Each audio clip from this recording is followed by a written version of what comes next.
Capítulo 1. Noble plebeya. Otro día como cualquiera. Chillidos de niños jugueteando en las plazas.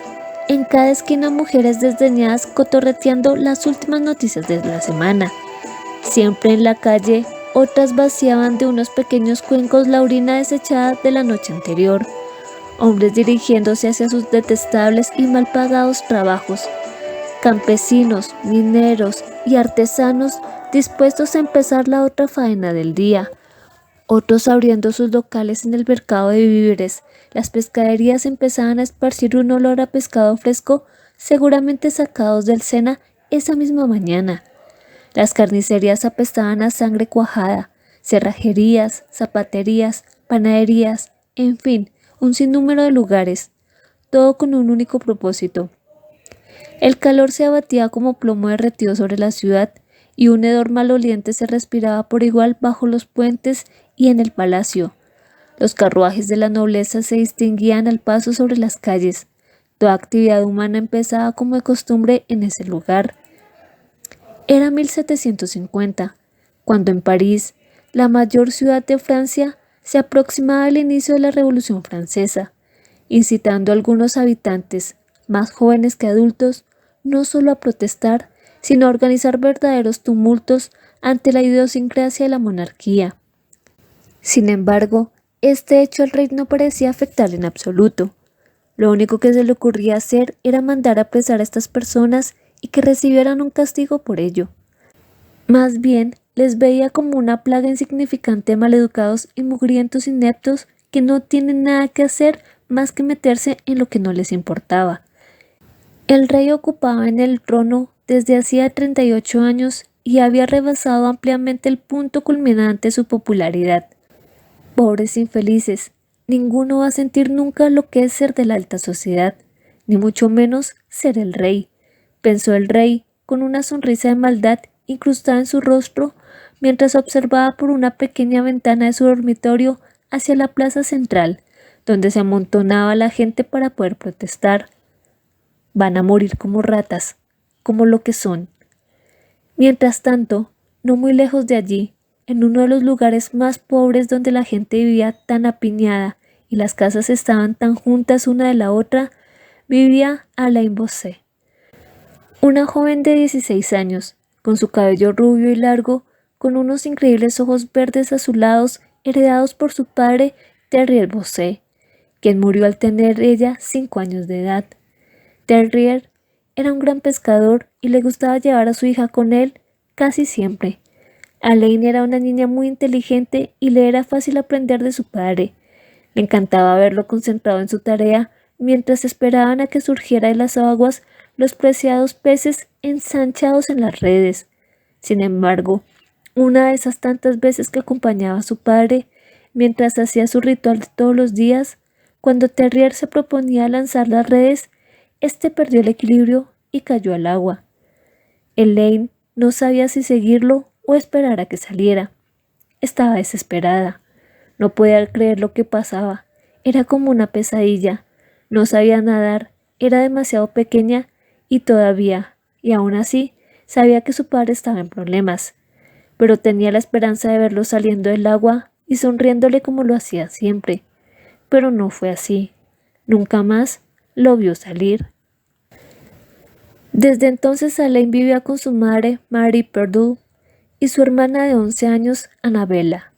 Marie era una mujer de 40 años de edad. Se ganaba unos pocos francos cuando en ocasiones le salía alguno que otro trabajo en la calle. De vez en cuando el padre John, del convento de Saint Mary, un hombre bastante bondadoso, que cuando podía ayudaba a la gente necesitada, la visitaba y le daba unos cuantos víveres y unas monedas. Pero no era así todo el tiempo. Para Marie era muy difícil conseguir un trabajo estable. Le habían ofrecido en el Quatre d'Enfants, una pequeña taberna de la ciudad, reconocida por el trato especial para el cliente, y esa era la condición que tenía. Pero Elaine se opuso y decidieron mejor buscar otra solución. Vivían en un deplorable estado y les era muy difícil subsistir, así que Elaine por sí sola decidió que debía de hacer algo ante las circunstancias. Ya casi cumplía los 16 años, además de que sentía que era su responsabilidad, y así lo hizo. Una jovencita de 16 años ya debería de tener alguno que otro pretendiente para casarse y engendrar un puñado de crías. Esa era la vida de la mujer en esa época. Así tenía que ser. Pero Elaine no quería eso. No deseaba dejar solas a su madre ni a su hermana, y si se casaba, sabía que tendría que hacerlo. Ya algunos hombres habían llegado a proponérselo y a tratar de cortejarla. La mayoría le habían repugnado, viejos feos, con grandes panzas y dientes podridos, que de sus cuerpos se desprendía un olor a sudor, queso y vinagre. Todos ellos sabían lo hermosa que era esa chiquilla, que aunque se veía algo cabezona, maleducada, nada femenina, y que venía de una familia muy pobre, y con la importante falta de una mano dura, nada que un poco de educación pueda arreglar. Aún así, querían que fuera suya.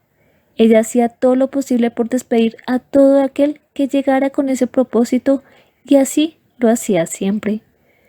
Así que lo único que le quedaba por hacer para poder trabajar sin ningún impedimento era hacerse pasar por hombre. Esto se lo comunicó a su madre, quien, aunque no le gustaba la idea, ella sabía que no había otra forma, así que no se opuso y más bien se fue a conseguir una vestimenta apropiada para su hija, o mejor dicho, su hijo. A la mañana siguiente, muy temprano, de esa misma casa salía un joven rubio de cabello corto, con una boina en la cabeza, vestido con pantalones hasta las rodillas y medias negras hasta las mismas, una camiseta blanca de manga larga y encima un chaleco. Era un joven apuesto y pequeño, sonriendo de medio lado. Estaba un poco nerviosa y a la vez excitada, esperando sentir lo que era ser un hombre en el mundo exterior. Se sentía muy rara vestida así. Nunca antes se había puesto pantalones. Tenía la piel muy delicada y demasiado blanca para ser hombre, pero sabía que podía pasar desapercibida. Así que sin más, se encaminó por las callejuelas estrechas de la ciudad. Lo primero que se le pasó por la cabeza fue ir hacia la plaza de Greve, a las orillas del río Sena, donde se encontraban los barcos pesqueros embarcados en la orilla, buques y demás. Su idea era pedir trabajo como pescador. Recorrió toda la zona en la búsqueda. Por suerte, al fin encontró. Había un puesto en una de las muchas embarcaciones pescaderas que se encontraban allí. Sin perder tiempo se dirigió al que pensó que era el dueño de la embarcación. A ver, dime, ¿qué ofreces tú, muchacho?, le pregunta un hombre recordete de unos 60 años de edad, al cual se le destacaba bastante bien un gran bigote con las puntas hacia arriba. Parecía que en cualquier momento se le podían meter en los agujeros de la nariz. Pues vengo a pedir trabajo, respondió Lane, un poco intimidada por el grandote hombre que se encontraba al frente de ella, viéndola como un bichito irritante, y eso lo hacía más difícil. Ya veo. Y dime, ¿cómo te llamas?, preguntó, volviéndose para renovar lo que hace un momento dejó de hacer. Mi nombre es... ¿Cómo no se me había ocurrido pensar eso antes?, se reprochó a sí misma. Franco Vassé. Mucho gusto, don... Señor, dijo este sin mirarlo. Parece que efectivamente necesitamos un pescador de más. Dígame, señor Franco, girándose con una pequeña sonrisa de burla, ¿tiene experiencia alguna para este tipo de trabajo?, le preguntó el hombre encarándolo muy cerca y estudiando su reacción. Sí, de hecho mi padre era un gran pescador y él me enseñó todo lo que sabía, dijo Elaine, recordando los momentos que más amaba en toda su vida. Bien, le dijo el viejo, sin dejar de mirarlo. Parecía que este chico nunca hubiera trabajado en toda su corta vida, pero le caía bien. Era un joven muy dedicado y parecía capaz de hacer el trabajo. Supongo que tiene suerte, señor Franco, le comunicó este sin ánimo alguno. ¿Quiere decir que tengo el trabajo?, le preguntó a Lane. La pregunta le sacó al señor una pequeña carcajada. Pues sí, creo que sí, señor Franco. Pero que quede claro que esto no es un juego. Es un trabajo muy duro y pesado. Espero que no tengamos problemas, y si todo va bien, seré justo. Claro que sí, señor Miror. Haré mi trabajo como se debe. No se preocupe por eso, dijo Elaine muy emocionada, pero tratando de que no se le notara mucho. Entonces empiezas mañana temprano. Le empezaré pagando 2 francos por semana. ¿Alguna pregunta?, le propuso el viejo. No, ninguna. Entonces nos veremos mañana, señor Miror. Fue un placer y muchas gracias. Elaine alzó la mano para estrecharla con la del hombre, a modo de despido como había visto hacer a los hombres. Bueno, pues entonces lo veo luego, señor Franco. Le despidió el hombre estrechándole la mano y apretándosela. Elaine hizo un pequeño gesto de dolor. Parecía que el hombre le iba a quebrar los huesos de la muñeca. Gracias, dijo Elaine entre dientes, con una sonrisa forzada, esforzándose para disimular el dolor que le quedó en la muñeca. 2 francos por semana. Iba pensando Elaine. Eso era mejor que no tener nada, así que optó por eso. Iba caminando por la orilla del Sena. Habían grupos de pescadores que habían terminado con su jornada laboral sobre las pacíficas aguas, los cuales la miraban con burla y comentaban entre ellos, pero no le importaba en absoluto. Sabía de la gran suerte que tenía. Habían muchas personas sin trabajo y que darían lo que fuera por un puesto de esos. En eso vio que había un pequeño tumulto de gente cerca de donde estaba. Le entró la curiosidad y se empezó a aproximar. Se dio cuenta de que todos observaban hacia el pabellón de Flor frente al Pont Royal. Guió su mirada hacia allí. Habían muchos oficiales en la entrada. Parecía que esperaban la llegada de algo o alguien, así que optó por preguntar a un tipo que estaba junto a ella. Disculpe usted, ¿me podría decir por qué tanta algarabía? ¿No sabe usted que el 1 de septiembre es el aniversario de la ascensión al trono del rey?, le dijo el joven que estaba a su lado. Claro, ¿qué tiene que ver en eso?, le preguntó Elaine en tono de ironía, sabiendo claramente de la fecha, además de que ese mismo día era su cumpleaños. Pues el rey decidió hacerle una invitación a varias gente importante de algunas ciudades. Se dice que vienen de Marsella, Lyon, Grendon, de Genova y Versalles. Oh, ya veo, exclamó Elaine, volviendo a posar sus ojos en los guardias. Pero parece que todos esos lugares, la más importante es Versalles. Dicen que viene la marquesa de Versalles, señora feudal de la ciudad y miembro del parlamento de Tussaud, le informó el joven. Vaya, no lo sabía, dijo Elaine. Así es, Alexandra Misnar, todo un personaje. Se dice que hizo una importante obra sobre la economía nacional dinámica que proponía la supresión de todos los impuestos sobre bienes raíces y productos agrícolas. Introdujo un impuesto progresivo sobre la renta y esto perjudica a toda la gente pobre de su ciudad, pero por otro lado, esto obligó a un mayor desarrollo de sus actividades económicas. También redactó un tratado sobre la educación de las crías entre los 5 y 10 años, le dijo el joven muy orgulloso y tomando aliento de nuevo. ¿Puede creer que solo tiene 21 años de edad?, le preguntó el joven, esperando ver la reacción de Elaine. Oye, le advirtió Elaine, ¿tú cómo sabes todo eso?, le preguntó mirándolo de reojo. Se dio cuenta que era un joven apuesto, tenía el cabello rojizo y unos bonitos ojos marrones. Debía de tener unos 23 años de edad. No era ni muy alto ni muy bajo. Parecía agradable. Tengo mis contactos, le respondió con una pequeña sonrisa. Por cierto, mi nombre es Nicolas Menier, se presentó este. Mucho gusto, Nicolás. Mi nombre es Franco Bossa. Casi se me va el hilo, pensó Elaine. Un placer, Franco. Bueno, pues parece que llegó la hora, le dijo Nicolás señalando hacia varios carruajes que se aproximaban por la callejuela que conducía hacia el palacio de Floren. Vamos, exclamó Nicolás, jalando a Elaine del chaleco. Los 2 jóvenes llegaron a las puertas de las afueras del pabellón, donde seguro el rey, dentro del lugar, haría gala de bienvenida a los invitados de honor, y después pasarían al Hotel Dieu para que descansaran del fatigado viaje. Había bastante gente amontonada. Muchos estaban solo por curiosidad, otros para ver si esta gente extranjera tenía buen corazón y les podía ayudar con una moneda o lo que fuera, y los demás para protestar contra la burguesía, la guerra, la opresión y contra todos ellos. Elaine vio que Nicolás la dirigía hacia este último grupo. Un poco insegura se fue aproximando y para su sorpresa vio que todos se dirigían hacia ella y Nicolás, empezando a saludarlos, a Nicolás como si fuera la persona que estaban esperando. A ella le parecía que la estaban aceptando sin ningún problema. Se asombró un poco de ver que todos eran muy jóvenes y que había más de una chica. Eso le gustó mucho, pero de seguro tenían problemas por ello. Ya empezaban a llegar los carruajes cerrados, todos tirados por 2 caballos. Eran unos 5. El primero lo aparcaron al frente de las puertas. Empezaron a saltar los lacayos para después abrir la portezuela y que empezaran a salir las personas.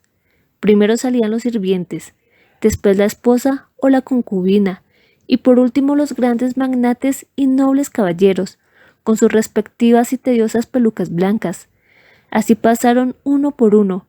La gente se alborotaba cada vez más, hablando, gritando, insultando, chiflando. No se entendía nada de nada. El grupo de protestantes coreaban al unisonido unas palabras que no se entendían. Elaine hacía todo lo posible por llevar el ritmo, pero le era difícil con tanta bulla. No sabía por qué, pero estaba emocionada. Tenía mucha curiosidad por conocer a la tan renombrada marquesa de Versalles. Parecía que esta era una muy importante para el rey. Si conociera al rey, diría que todo eso solo es una excusa y que pretendía algo más. El último de los carruajes se detuvo ante las puertas. Elaine empezó a sentir un pequeño cosquilleo en la boca de su estómago. Pensó que solo era parte de todo este embrollo y le perdió importancia. Los lacayos se dispusieron a abrir las portezuelas del carruaje y a bajar el estribo. Primero salió un pequeño hombre, algo panzón y con medio rostro sumergido en una gran barba blanca bastante espesa. De seguro puede encontrarse de todo ahí adentro, pensó Elaine. Después salieron 2 mujeres totalmente vestidas de blanco. Supuso que eran las criadas. Y por último, salía con ayuda de un buen mozo, una mujer alta de cabello azabache y unos increíbles ojos azules como la misma agua del Sena. Su cuerpo se moldeaba a un elegante vestido de terciopelo azul. Empezó a dar pequeños pasos, con un airoso movimiento de caderas, totalmente erguida, ignorando la muchedumbre que se encontraba cerca. Parecía que solo estaba ahí por un propósito y que ese propósito se encontraba al otro lado de la puerta principal del pabellón. La muchedumbre enmudeció tratando de ver mejor a la imponente mujer. Elaine estaba impresionada de ver tanta belleza junta. Desde donde estaba podía sentir el poder y el respeto que emanaba esta mujer. Podía intimidar a cualquiera con solo mirarlo. Era impresionante, parecía mucho más madura de lo que era. Elaine estaba demasiado embelesada siguiendo los pasos a la marquesa. No se dio cuenta que alguien le hablaba. «Franco, Franco, Franco, hola, ¿hay alguien en casa?», le decía Nicolás tratando de no reír. Sí, perdona, no me di cuenta de que me hablabas. ¿Qué me decías?», le preguntó Elaine, volviendo a la realidad, aunque en el fondo no quería hacerlo. «Te decía que si quieres venir con nosotros, vamos a tomarnos algo, tú sabes, hablar un rato de lo que está pasando en esta porquería de ciudad y planear nuestro próximo, llamémoslo así, ataque. ¿Qué te parece?». «¿Ataque? Pues, la verdad me gustaría, pero me esperan en casa. Tal vez la próxima vez. De todos modos, muchas gracias, Nicolás», le respondió Elaine con una sincera sonrisa y a modo de despido. «Bueno, pues tú te lo pierdes, amigo», le dijo este despidiéndose rápidamente para alcanzar a los demás. «Au revoir, Franco», le gritó Nicolás. «Au revoir». Una vez que se retiró, Elaine se volvió para ver hacia dónde había ido la marquesa, pero ya no se veía rastro de ella. Se sintió un poco triste y no entendía el porqué. ¿Acaso ella es algo tuyo? ¡Ja! Ni siquiera se molestó en ver a la gente que estaba allí. Bueno, tampoco tenía por qué hacerlo, pero los demás habían saludado, otros solo hicieron gestos de repugnancia o de impaciencia. Pero ella solo siguió recto y eso me defraudó un poco. ¿Acaso querías que te viera? No, no, ¿qué va? Es solo una aristócrata engreída, pero ¿por qué no puedes dejar de pensar en esos ojos azules que miraban el camino hacia adelante? Elaine, deja ya de darle tantas vueltas a esto. Es solo que te quedaste un poco impresionada por su persona y por hacer todo lo que hace a su corta edad. Sí, eso es. ¿No querías conocerla? Bueno, pues ya la conoces. ¿Satisfecha? Creo que sí. Entonces, ¿por qué sigues aquí de pie como una boba mirando hacia las ventanas? No lo sé, respondía a su yo interior. Bueno, mis queridas oyentes, este es el primer capítulo de Noble Plebeya. Tan solo van a ser capítulos de 20 minutos para que no se nos haga muy largos. La historia no es tan larga como Donde, Cómo y Cuando el amor quiera, ¿no? Es más corta esta historia, que espero que la sigan, que me apoyen con sus likes, con sus suscripciones y bueno, ya lo saben. Y no olviden irse sin un buen like, un comentario y suscribirse al canal. Y recuerden, déjense llevar por su imaginación, abran su mente y corazón a esta historia. Hasta una próxima.